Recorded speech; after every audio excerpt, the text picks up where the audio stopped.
a B1 Orianna angle. Jarvan and Azir both taken away right from the get-go. And LNG are on blue side, so it's obviously going to be a bit of a different game with that change-up.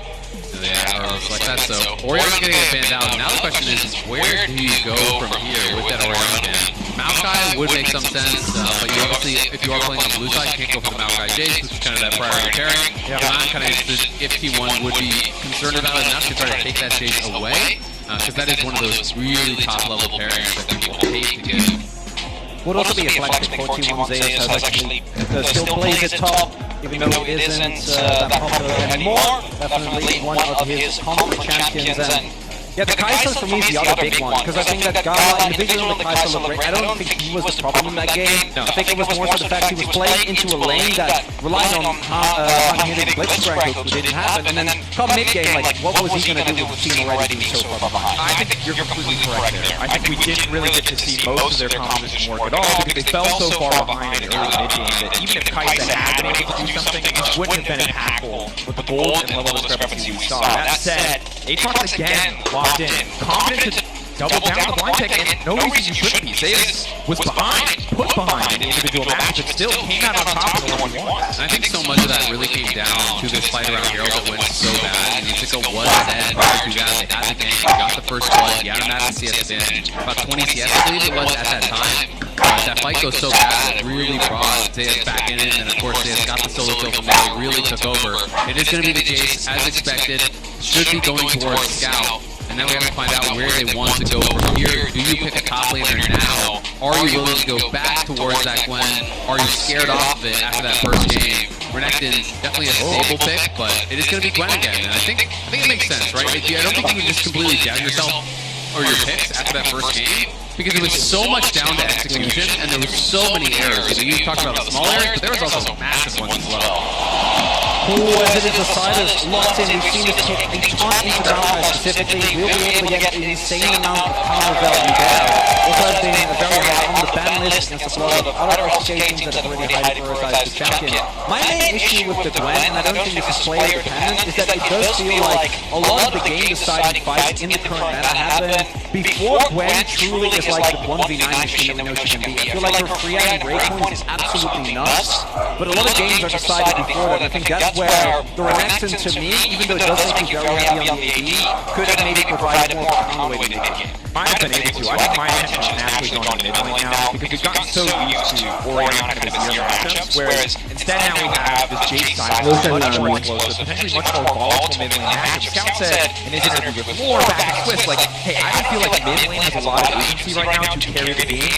Very different story in this kind of matchup. I agree, and I think Faker, most people would not have expected him to get the better of Scout in the 1v1, and in the first game, Faker absolutely did. This time, Scout is going to have the agency in the early levels on the Jace to try to push in, to try to punish this Silas, and it is going to be the Varus, which I always think is nice in some of these early situations, because it is really flexible. You can go AP, you can go on hit, you can go lethality. There's lots of different angles here. I do think they need some consistent DPS, so I'm expecting it to be either AP or just purely on hit, but knowing Guma, would you say it's more likely to be AP? I think, given how a lot of the LG teams have been using it, it's probably the value, especially with the amount of setup that's already available.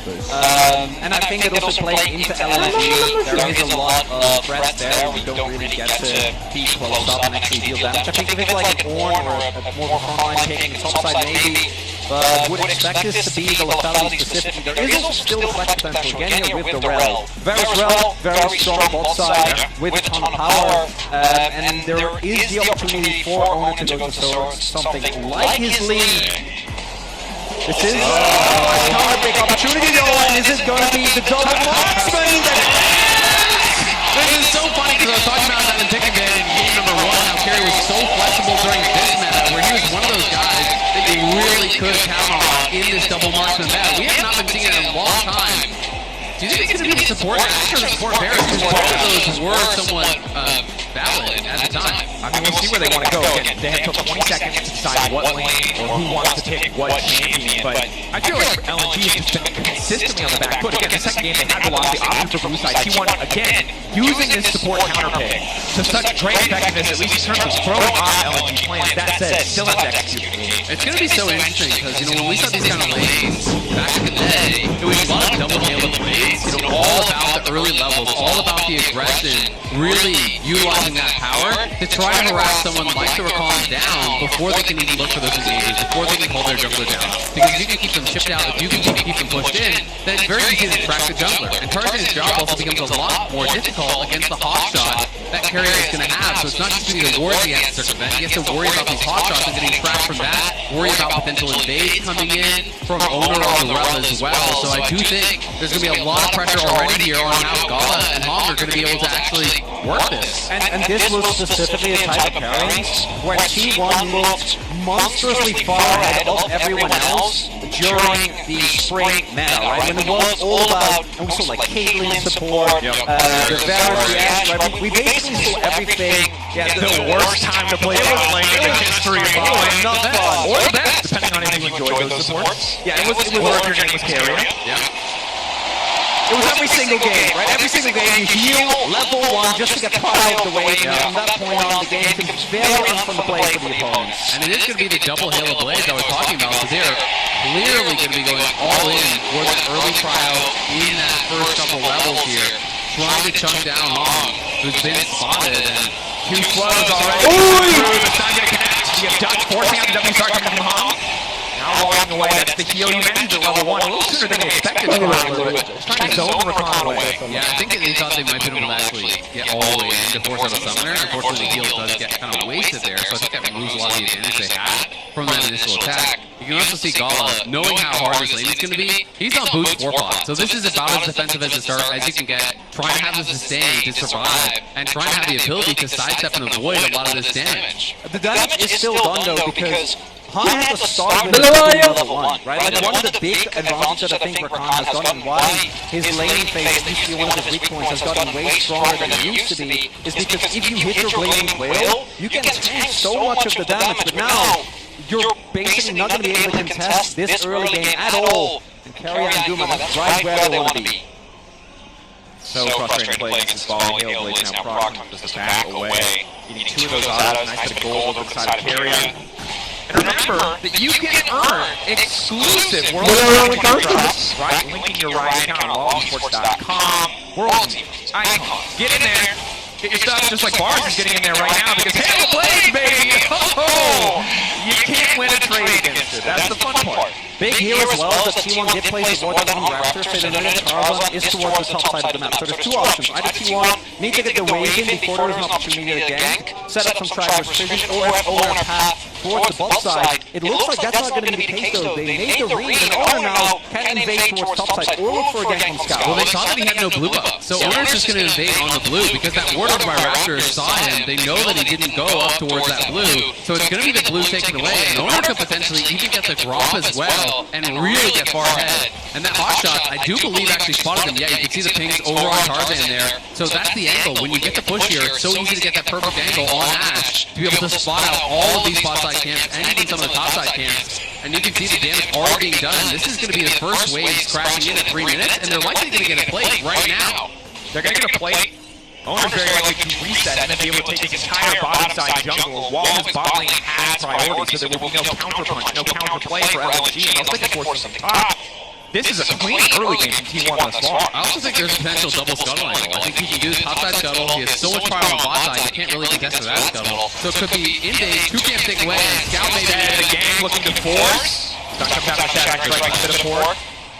Yeah, that was necessary from Scout. If he does not early flash there, he's going to get Q flash, he's going to get flinged in, I think he's dead. Oh, they do spot Tarzan. We'll see if Ono wants to contest here. Zika does have an early prior towards the top side, so this does deny the double scuttle, and that's a big win for LNG. Allows Tarzan to actually maintain some parity when it comes to farm. And I think that's the cost of the attempted gank, right? Because he could have just stayed and taken that scuttle on spawn, but instead he does elect to actually go for this. And Tarzan now is hoping that, hey, our Raptors up can actually engage for this. He goes and looks, but Raptors are not there. So there's nothing really for him to take. The scuttle's being taken on bot side by owner, and now he can clear back into his bot side, take those 3 camps, can even look up towards the Krugs respawn. And you can see the T1 pings on their own Krugs, because they're saying, hey, watch out, Zeus, because this is the one place that Tarzan could look for a gank right now. If he's up by my Krugs, he could be looking for a gank in behind.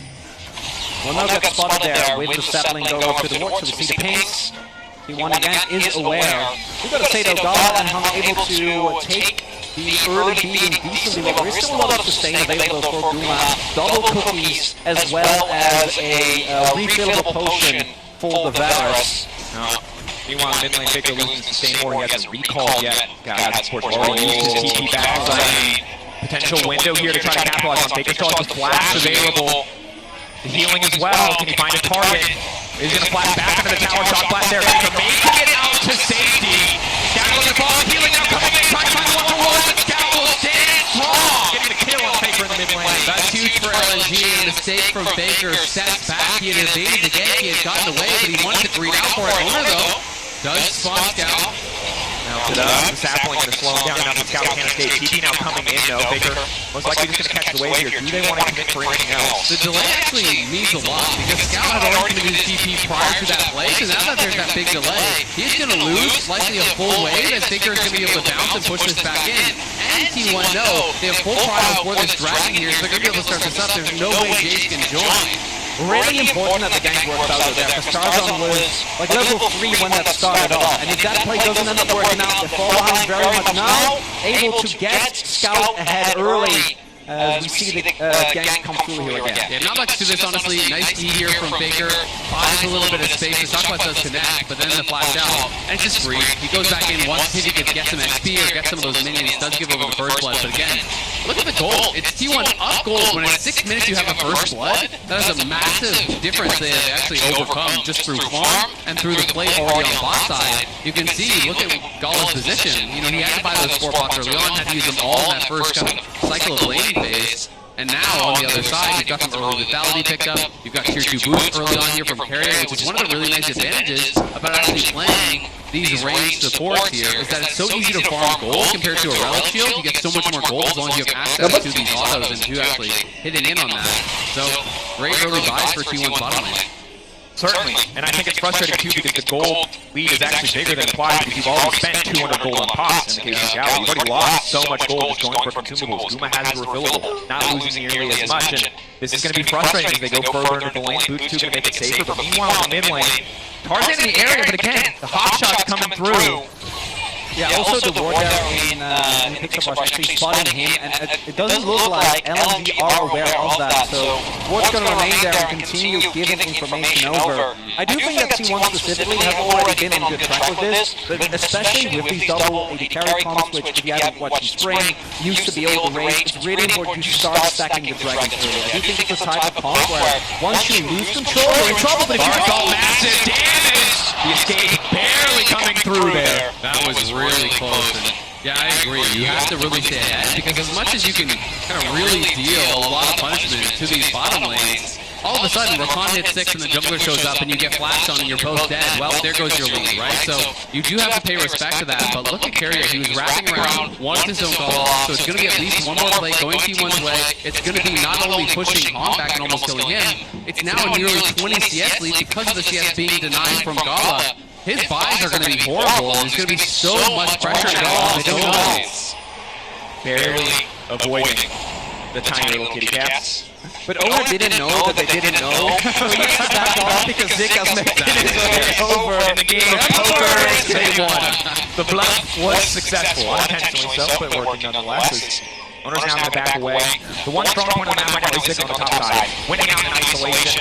83 CS to 69 now is Aatrox, going to catch a couple here on the tower. But weren't able to leverage the strength of the previous game. Went wrong pretty quickly. Have to imagine he's learned from those mistakes. Sometimes the players are too good for their own good, you know? You just weren't looking at the mini-map. You just stayed on the blue buff and taking it. Wouldn't even know the Zick was suffering from success, man! And we do now see this healthy sort of T1 100% want to go in, and this Carrier doesn't hit 6 just yet though, won't be arrow available. A lot of poke coming down from Scout. This is a must-win for T1. Zayas isn't here yet. Has to be careful about moving up on the choke. Gala does have 6 and ultimate. People waiting over the wall. 1 second left on the chain of corruption. Has it now. Alvar's already pretty low here for T1. Look at Tarzan. He wants to get a really good angle from Malphite. He's trying to set it up because Hong doesn't have 6, so he needs to be the one to start off that engage. They're hoping that T1 will overcommit it, use the Malphite to be able to set up that engage here from Hong. But it is going to be Gala basing, so LNG looking like they're going to bail out of this and just heading down towards bot, because if you look at the map, it's a big wave that's actually crashing, and even with Gala leaving, I think he's going to be too late, unfortunately, to get most of that. That wave's likely going to bounce, so T1's kind of going to win it on both sides, I think. T1 doesn't know this yet, though, so they're not committing fully to the play, especially because with Tarzan and Zika still fostering this aggressively, T1 hasn't really caught on. So we do now start to see the pings go down on the bot side turret as well. Gala, I think, was also sitting on wide, so should be able to actually get a big counter punch here if T1 doesn't respond in time. We do see the back being channeled now. Yeah, but they could even send down, Zeus to answer this if they really want. They're concerned about plays going down. But he's going to keep being back up towards top. Guma and Carrier are heading down towards bottom, so I don't think they're going to get much. Maybe one plate here for Gala. Scout gets one plate mid as well, so they're trying to get something back here. But it's going to be potentially about this counterpunch around bot lane. If you look at where they're calling the Maokai are, they are here waiting to catch the T1 bot lane as they do return. And this is a situation where T1 stepping up to be high and see the TP. They call the play out, they sniff it out, they see Tarzan. Gala's running through 2 plays, but what else will T1 be able to do on forward? That's the arrow hitting. Gala gonna be able to walk away from now. Maokai stopping the play in its tracks. T1 holding on. 3 plays on the bottom side. Help him for LNG, and again, I think this is a must-get. This Dragon, 41 Tarzan! Tarzan in trouble, stolen. Maokai's been leaping back, pushed away by the Dragon. A little push back to safety here, but T1 now priority access to the second break of the game. And even with Baker not only is hitting skills, just the fact that Tarzan doesn't have his ultimate available means that LNG doesn't want to risk it. And it's going to be second break going over to T1 as well. And with no funds on Gala, he had to use that down on bot side to stolen Maokai all of the CC available from Owner. I think Gala would have been dead if they tried to fight this one, so it's going to be pushed back. Scout trading with Baker obviously can't continue to chase down towards that bot side. We know what T1 members are. And this side lane has just been mostly kind of left alone. Zika and Zeus have been battling back and forth. It's basically dead, even a couple CS to separate the two. And we'll have to see who's going to be able to get that side lane advantage. Zika forward, the combo coming through, the abduction of the kitty cat once again, forcing out the flash. The snare will connect. But there's no follow-up there. Instead, the Herald immediately going to get dropped. T1 now looking to grab 2 plays here. Flash in, though, Owner not happy with just 2 plays. Scout now going to be in trouble. Who's going to take one? Nice! After the first tower, now he will find a kill on the Scout. The Herald crashes. It's a great dive from T1 Owner, no hesitation. Even with Tarzan, I think handling that very well, trying to block out Baker, keep him from falling up. Baker still has the flash, so he flashes in, finishes the kill, gets out, and they get the place with the crash. Stepping in, the flash away, the flash taking the slows. Big Guma locked down, could get taken out here. Kicking Crown going wide, he will not be able to get anything back. Crucial kill over to Gala. And really big play there from Zika, able to find his way towards that bot side, and that's the one risk you always run with this double marksman lane, is overextending.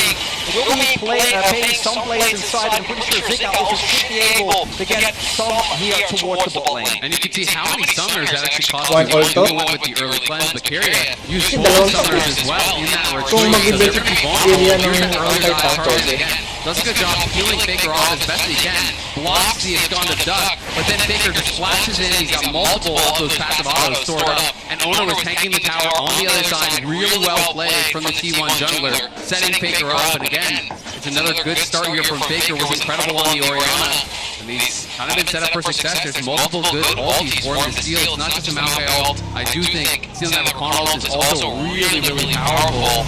So he could have another good one here. What I do think is important though is that when you look at the 5v5 LNG, they are somewhat behind. It's about 500-600 gold. But Cloudbreak isn't the type of Drake where I think if this was an Inferno like last game, you'd be looking at it very differently. But T1 does need to maintain control of this map, because once you lose it and you start actually front to back against Aphelios, Maokai, Gwen, and Rakan, you're going to be in big trouble. Well, so much of it is going to be about the early poke. How much poke can Guma get down? Gala is really behind the curve, so if he's actually getting poked down, getting chipped out, it's going to be difficult for him, because he's so far away from being able to get towards something like a BT to be able to answer this. Your economy has been pushed way back. Of course, that kill he gets on the bot side does help him, but it'll be really heavily down to execution.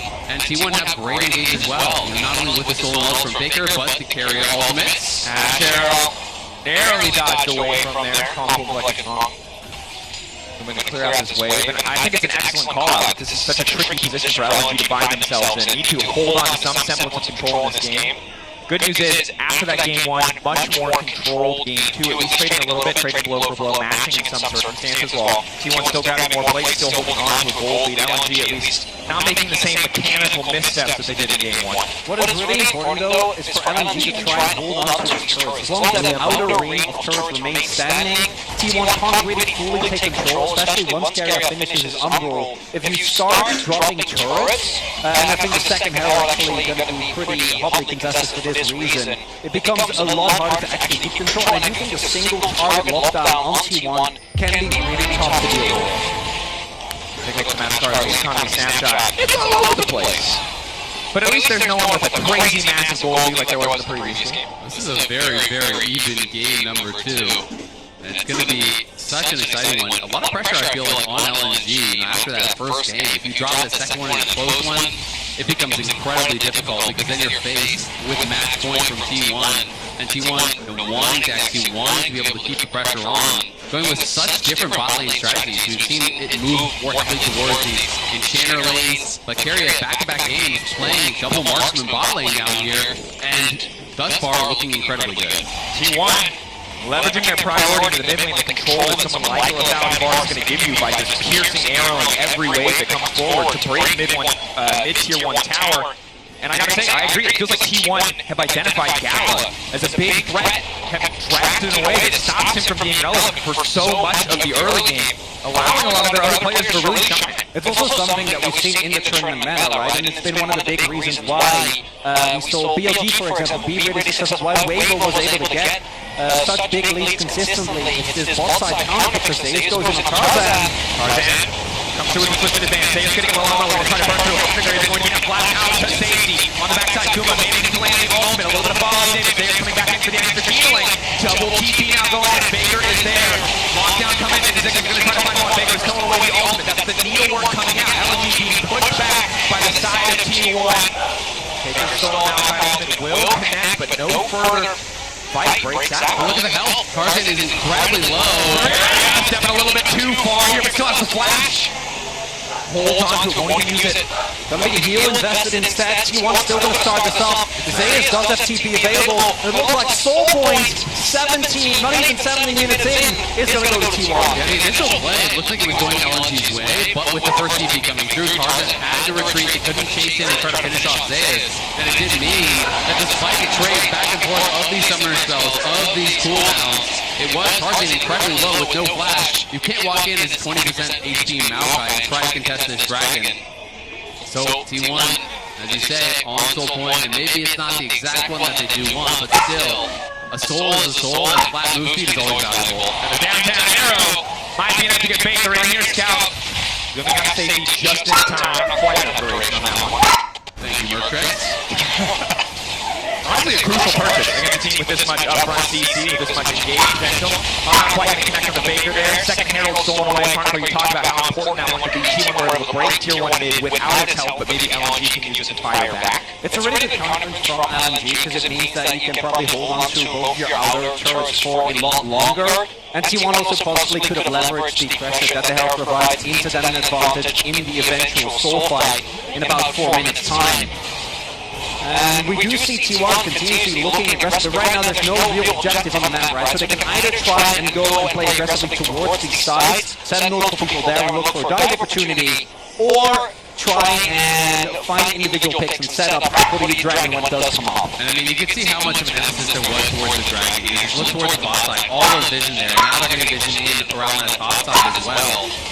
Is T1 constantly pushing forward, utilizing hotshot, utilizing volume check brushes, moving around with owner, establishing forward vision control here to try to kind of move up that line and even open up opportunities like this where Baker's pushing the top, owner and carrier are going to cover him, and it's likely going to be a tier 1 tower unless LNG are really willing to fight for it. For LNG though, I think looking at the golden item breakpoints that have been hit, they can also just decide to give up control of the area for now. As long as you don't give over the dragon, I do think that you're going to reach a 2-item breakpoint. We're seeing that Gala's getting close, say for Zika, and from that point on, one fight can be enough, and I do still think that is where LNG, if they can actually get that sponsor back, could look for a turnaround. think it can, but I'm really concerned for their ability to. T1 is first one to that objective. I think we're going to see T1 committing cooldowns really aggressively just to get chunks down on LNG. We're going to see Soul and Maokai ultimate come out right away. We're going to see the ultimate coming out from Carrier and Guma. Everyone just committing these resources early in the fight to try to chunk LNG down to a point where they can't get that 100-0 fight. Because that is what they're looking for. They're looking for that fight to start, and they just overwhelm their opponents with the engage. But if T1 has you down to half health, to 30% health before it even starts, you can't really engage, you can't look for it. And T1, with lethality bars, are just always going to have mid-prio first. It's so hard to get your vision down. You'll always be responding to the pressure that T1 puts on the map. It's a difficult situation, and I feel, especially for LNG support, this guy has to be the big playmaker. The Rakan is the one piece of reliable proactive engage your team has, and the tool that you can use to shatter kind of the glass cannon that T1 are bringing to the table. But this is a guy who struggled last game on Blitzcrank. This is a lot to ask from a player when you're already at a single game deficit and he had such a rough game one. It's also the reason why the silence was actually getting banned a lot. We saw BLG do it very consistently. Because I do think that Maokai loses so much of his power when the opponent can just answer, right? I think Maokai Ultimate is one, it literally is. But not only is it a better version of your, it also takes away so much of what I think makes the champion so aggressive, allows you to set up shop, and your opponents, particularly with champions like the Jays, try to go off, they just get blown up before they can even get to the objective. I like the timing of this attempt here from Carrier. So he shoots out the ultimate, and it's at a time where if you force the cleanse will not be back for this dragon fight.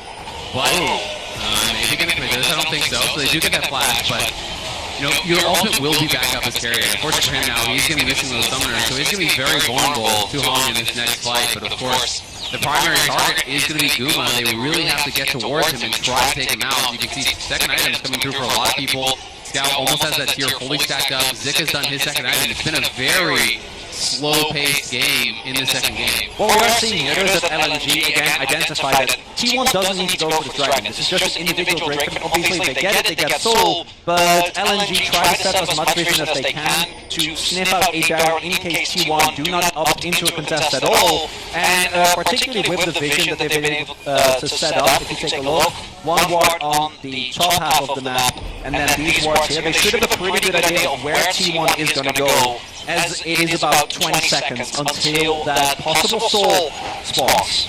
Umberblade spotting has a bit of vision, but the information that they need. Second Herald, utilize mid lane. I don't know, it's gonna get the charge. Is it gonna get the charge?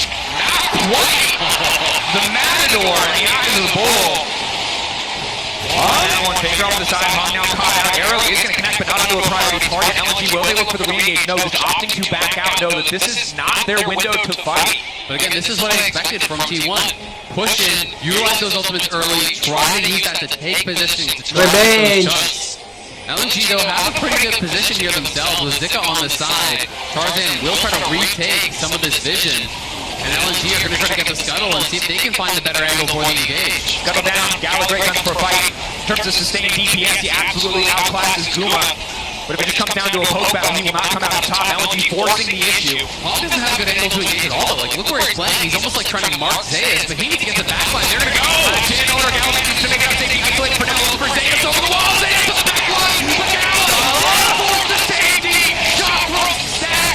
Zayas can't find the angle. The shutdown coming through for Vader. T1 taking the fight anyway. Gala will go, but Gala did not matter. T1 finding the exchange. And even with Gala surviving, the honor front is won by T1. They're able to break up that core unit for LNG. There's not enough damage available, and that's going to be soul for T1. Zayas got so much done there for T1 to 0-0-0 Aatrox, making all the difference as he comes over the side there, gets right into both the carries from LNG. Scouting Gala, set packing. They had to run from him. I'm kind of surprised because they were aware that Zayas was playing in this angle, but then they just lost track of him as Owner comes in and look at the angle from Zayas right over the wall, catches both Scout and Gala, pushing them back, and meaning that on the other side, it's Zika losing out, it's Hong losing out, as Carrier, Guma, and Faker will easily win that 3-2. And the threat of this full lethality Aatrox, together with Owner, ends up turning it into a 2v4, which they win, even though Owner ends up going down. And then, as you said, on the flip side, Zika gets taken down. Hung tries to help him, isn't actually able to get enough done as the arrow Going wide, T1 now setting up the Baron. You can understand why they are so far ahead. Cloud Solar Ultimates always available. They can always start this just to force the TP from Zika, who is pushing heavily down on that bot side, but T1 want to play it out a little bit more slowly, not going to risk it, so they're just going to have this go down towards bot, look to answer, and continue playing with Cryo through mid. Guma shoves mid, Carrier invades with Owner, it's rinse and repeat all game long, Faker gets pushed top, then moves down with the team. T1 are just playing this out so well through multiple lanes and really limiting the options and opportunities for LNG by constantly tracking them. Charizard did get blue. That's a dub. So that's a win. You take what you can get. Step 1 on the journey to winning the game. Not a lot for It's a blue. It's been brutal!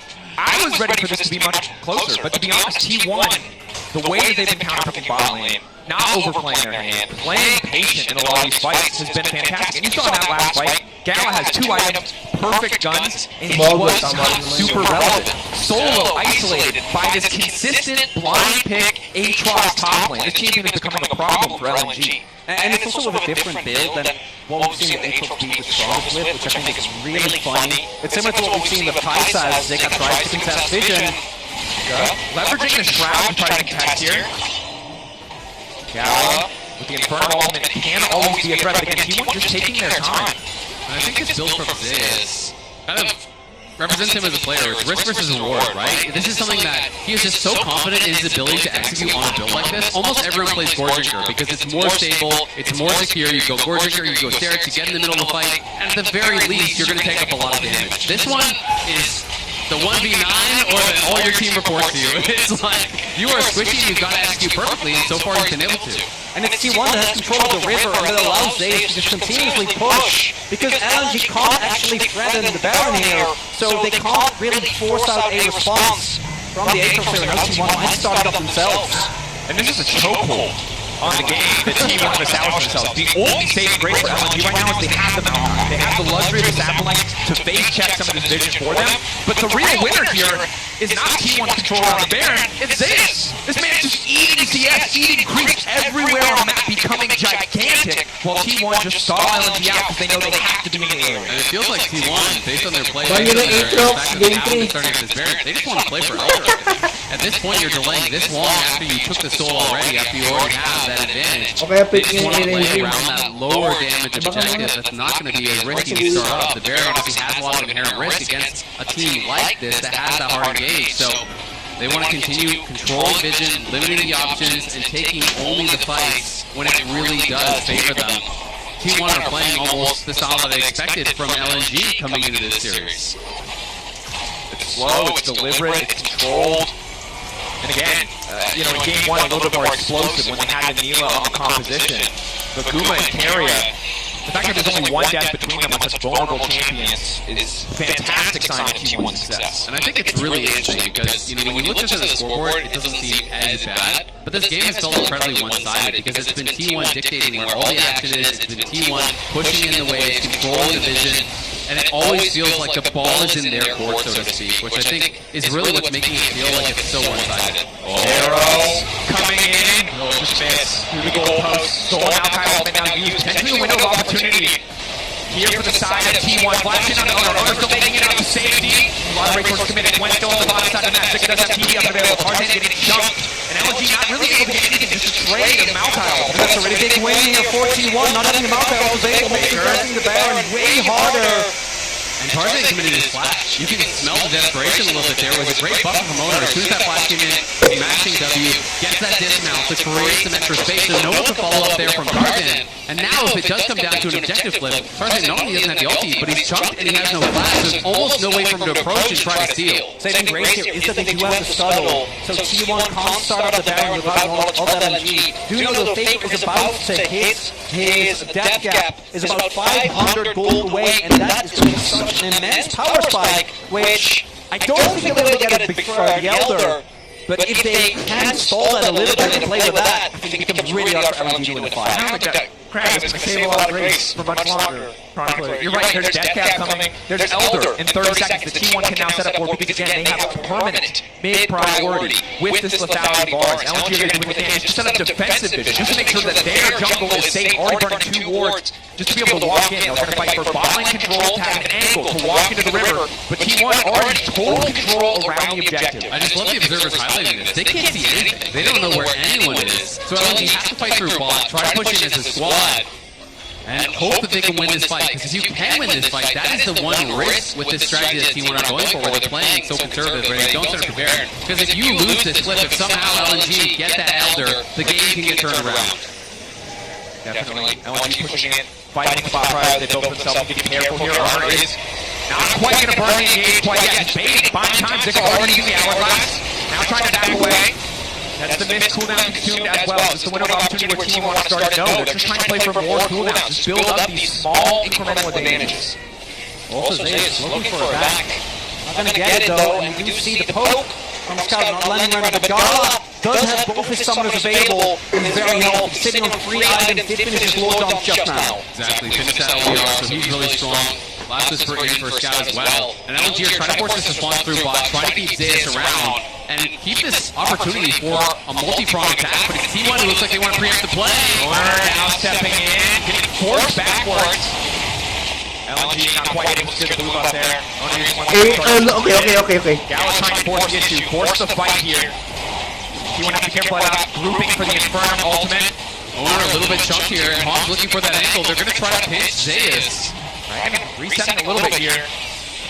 Both sides backing away. It's just a battle of hope. Both sides hoping to bait the other one. Pressing the trigger. The charm now coming through. Will he end up locking on Zayas? No is the answer. Nice! Scout! Get into the A-class. Tribune has Gala in trouble. T1 coming alive. Oh my god! Nice top punch! Asunder. There's no room left in the fight. T1 will take everything they want in this game to hung. A last best forever, but the TV's coming mid. I mean, that's going to be game. They're going to throw for the ace! T1 put LNG in a lose-lose position. You have to contest. Ford is effective. Just too much power to go over. 3-0 ata!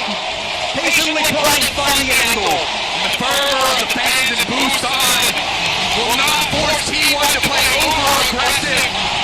They keep their discipline. They remain composed. They close out cleanly versus LNG in game 2 and bring us to match point, a semi-final spot on the line.